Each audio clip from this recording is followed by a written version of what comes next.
What's up guys, it's Alex here back for another video, and in this video we are going to be talking about my favorite town, Rampart.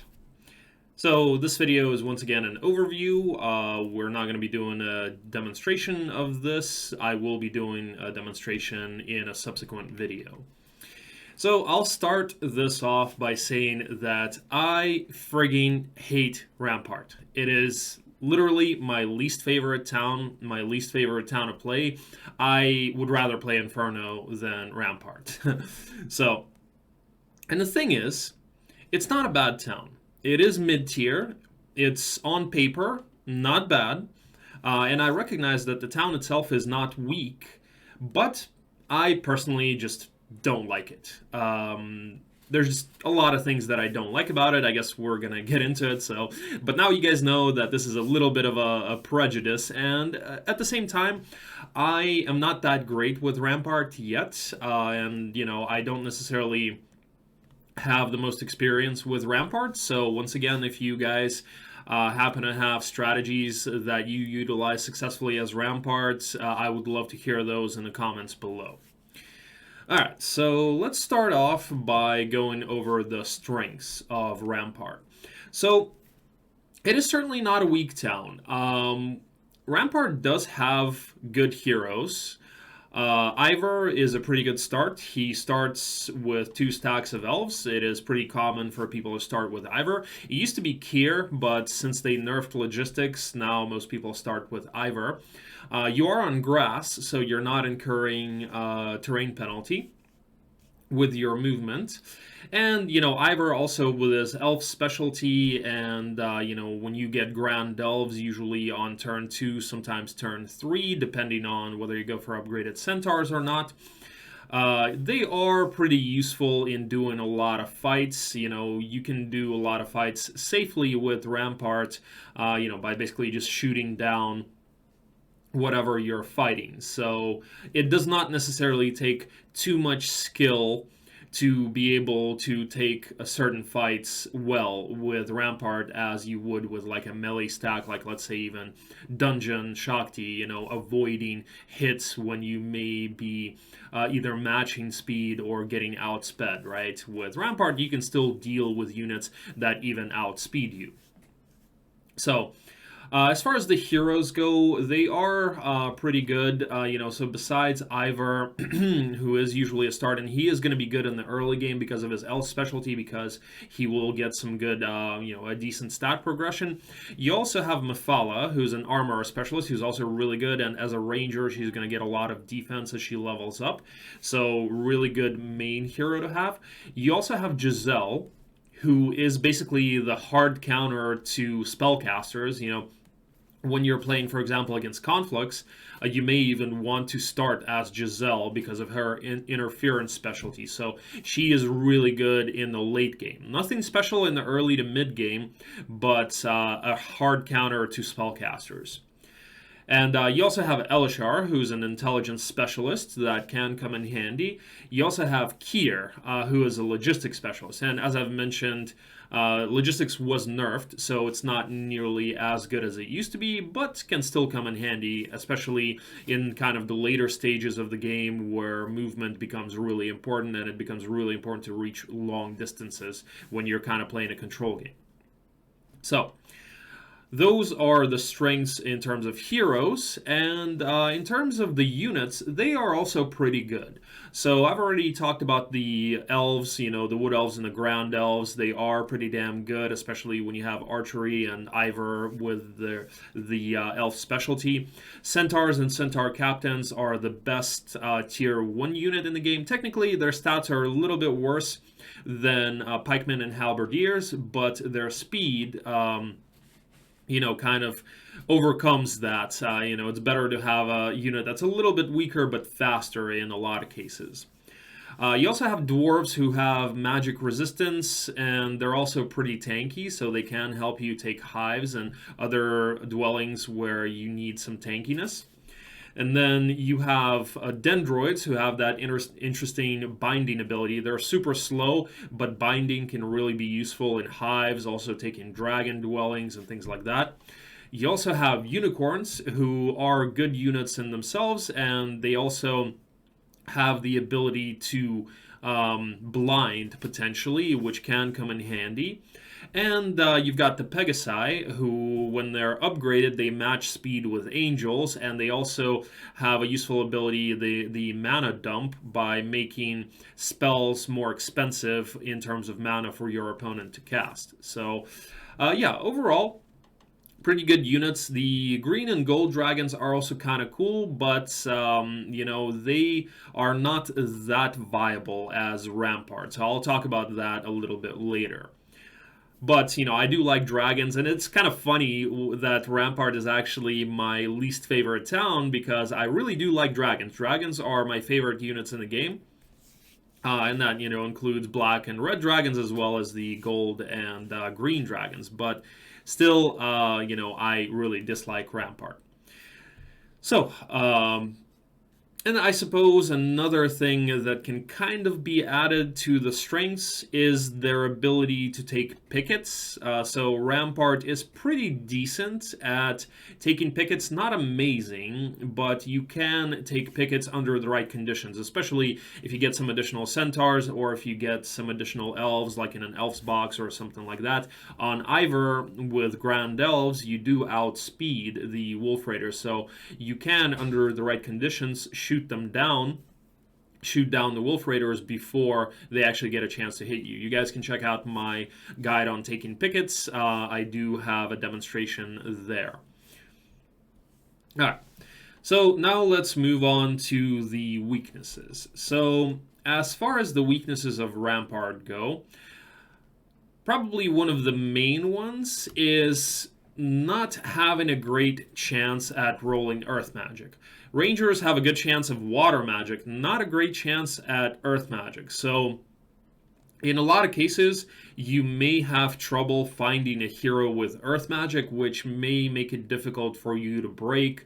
And it may require you to main somebody who is not a Rampart hero, like an Overlord, for example, who has a higher chance of rolling earth magic, which also kind of sucks, because as Rampart, you do want to have archery, and if you can help it, you kind of want to be using Ivor because of his Grand Elf specialty. In a lot of cases, they can even help you break, because at a high enough level, Ivor will be doing a lot of damage with the Grand Elves. I've certainly broken before, mainly relying on Elves. And also, if you snowball pickets, archery comes in handy as well. So if you end up maining a hero, like let's say a barbarian, or somebody else like an overlord, somebody who rolls earth magic, he may not necessarily have the archery skill, which is kind of going to make you a little bit weaker, as you're really going to be wanting to snowball either a Cyclops stack, or maybe preserve your elves and try to rely on that. So. And the other kind of big disadvantage that a Rampart has is the fact that green and gold dragons are not that viable to build. It is possible, and I've done it before, and it is fun to do, but if you want to build dragons on week 1, you have to commit to them right away.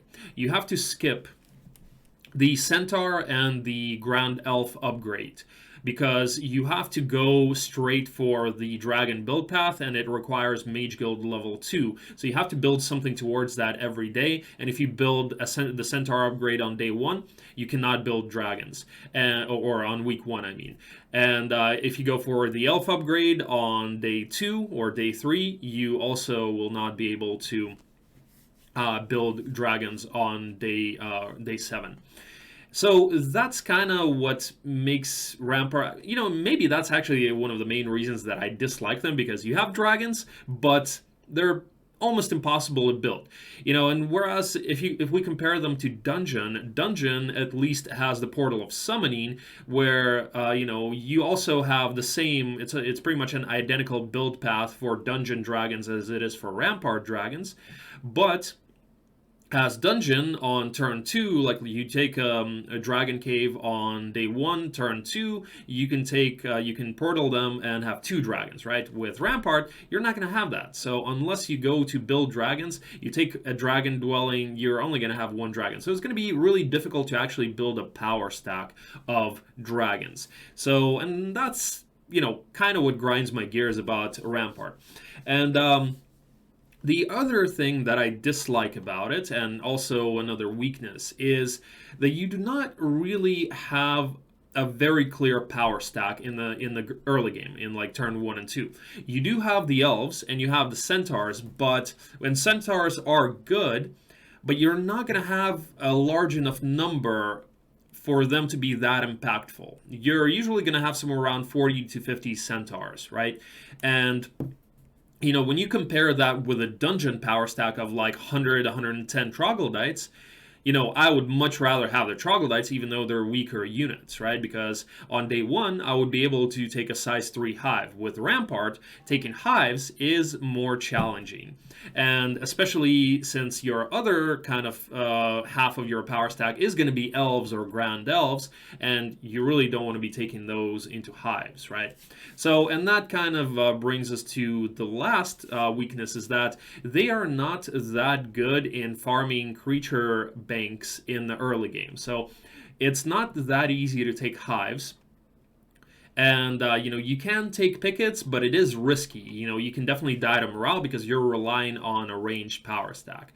So, and for that reason, I also kind of dislike Rampart because it's a little bit tricky. While they do have good units, your utility is kind of spread out among multiple units. Like you have the trees that can bind things, you have the unicorns that can blind things, and then you have the centaurs who are fast and good, but not too many of them. And then you also have the elves who are good, but they're ranged units, so they're not going to do you a whole lot of good in hives, for example, usually. So, it's a bit of an awkward army. Like, it is good, you do have good units, but for you to have one particular stack that will be impactful enough to, actually get you rolling, you're going to need dwellings, right? You're going to need either dwarf dwellings to farm hives, or maybe centaur dwellings, maybe elf dwellings, or find an elf box or a dwarf box or something like that. That makes it easier to farm, pickets, hives, conses, etc. But it's not like another town where, you are like dungeon, for example, where you can farm those things without really finding anything external. So, and so that kind of rounds out the weaknesses of Rampart as far as I see them. And so as far as the strategy goes, in a lot of cases, you would be relying on dwellings. So unicorn dwellings are quite good. They are somewhat risky to take because you're usually going to be doing them on either without tactics, and that usually means that you will be vulnerable to morale on round 1. And oh yeah, and one thing I kind of forgot to mention about the centaurs, another thing that I dislike about centaurs is, while they are good, they're not that great as 1 stacks because they're 2 hex units, and 2 hex units are a little bit awkward at times to kite with, and also to block off your like ranged power stack or something like that. And in some cases, you can't even get screwed by the terrain and just get blocked off and unable to move. That has happened before. So, yeah, and so as far as the strategy goes, you do want dwellings in a lot of cases. Like you would like to have either a unicorn dwelling, maybe a dragon dwelling. If you do spot a dragon dwelling on day 1, you can immediately decide to commit to that, but you would be taking that dragon dwelling without upgraded elves, unless you find a hill fort, of course. And you would be skipping the elf and the centaur upgrade in that case. But I do like that build. It is fun, going for gold, especially if you have a couple of utopias in your biome. Going for gold dragons is really fun. Even if you break later, you're usually going to be pretty strong. But again, it is not going to be that viable in a lot of cases because you really need to commit to it right away. And in a lot of cases, you may not find a dragon dwelling on day one. So at the latest, you would need to find it on day two. But a lot of people do decide to go for the centaur upgrade on day one. So if you do that, you automatically close yourself off from being able to build dragons on week one. But that is a viable strategy, so if you do find them on day one, you can go for building the dragons. It does require a lot of resources, but if you make that determination and have, 2, maybe 3 dragon dwellings, then, you can develop a pretty nice power stack of green or gold dragons. And in a lot of cases, you do, like if you do go for that build, you do want to go for the gold dragons, because green dragons are not that great. They're the weakest of all dragons, and they only have speed 10, 11 on grass. So somebody with even like dragonflies or, manticores or something like that will outspeed you anyway.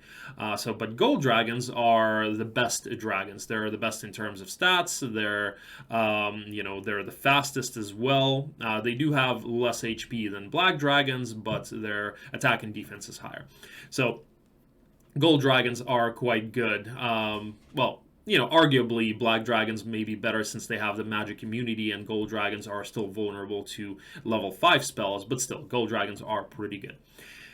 And, but if you do not find dwellings, if you don't find any additional meat that's going to be at least like dwarves or centaurs that can help you at least take a size 2 hive and snowball that, you may be limited to taking pickets, and then again, if you don't find any additional elves or additional centaurs, you would be limited to taking a size 2 picket with Ivor.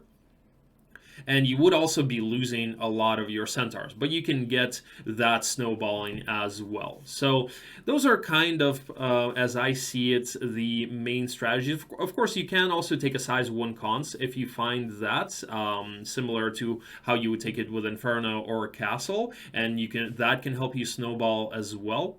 But it doesn't happen that often that you find a size 1 cons conveniently early enough that you can actually take it.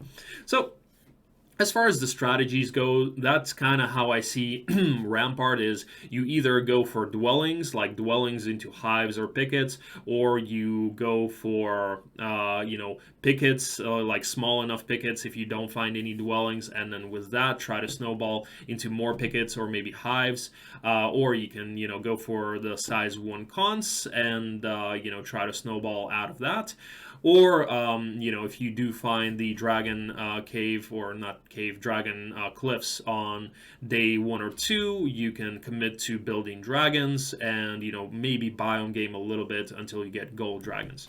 So as far as I can tell, that is those are kind of the main strategies for Rampart. So again, I would love to hear in the comments below what you guys think and how you guys play Rampart, especially if you have some other strategies that I haven't mentioned or, haven't thought of. I am very much, I like, Rampart is a town that I want to like, but I just don't. So anyway, on that note, I am going to end this video. So thank you guys so much for watching. And as always, check out my Twitch stream for more English-speaking Heroes 3 content, and I will see you guys soon. Peace.